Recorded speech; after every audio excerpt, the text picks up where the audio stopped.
చచ్చా గంట అయ్యుండాది 2 గంటలయ్యుండాది.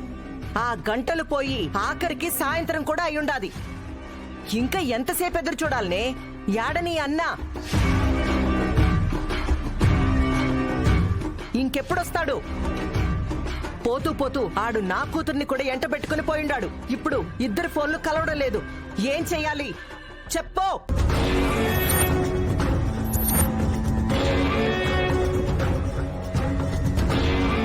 చెప్పు. అఖిల,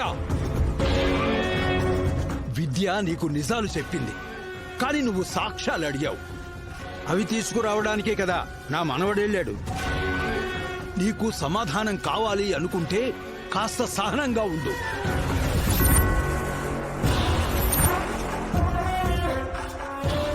అంతేకాని అనవసరంగా ఆ అమాయకురాలి మీద గీ పెట్టడం సరికాదు. ఎవరు? ఇది అమాయకురాలు. దీని అమ్మ కట్టుకున్న వాణ్ణి చంపిన హంతకురాలైతే ఇది కడుపులో ఉన్న బిడ్డని చంపుకోవడానికి చూసిన హంతకురాలు. ఇది అమాయకురాలు.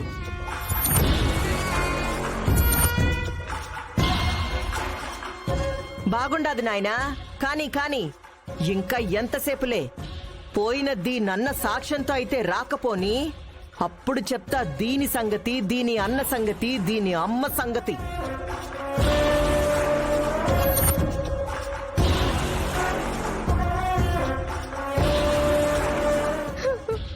విద్య, బాధపడకమ్మా. మీ అత్తయ్య మాటలేవి పట్టించుకోకు. అన్నయ్య వచ్చేస్తాడులే.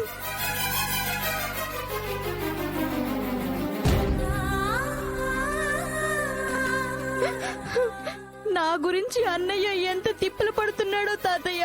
ఆ స్వామీజీ అన్నయ్యకి కనపడ్డాడో లేదో.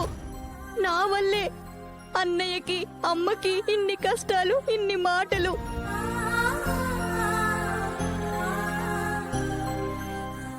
ఈ కడుపు పోగొట్టుకునే పని చేయకుండా నా ప్రాణం తీసుకుని చచ్చుంటే అన్నయ్యకి అమ్మకి ఇన్ని అవమానాలు ఎదురయ్యేవే కాదు. విద్య,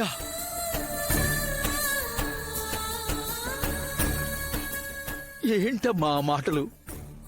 నువ్వు అలా చేసుకుంటే మీ అమ్మ అన్నయ్య బ్రతకగలరా చెప్పు?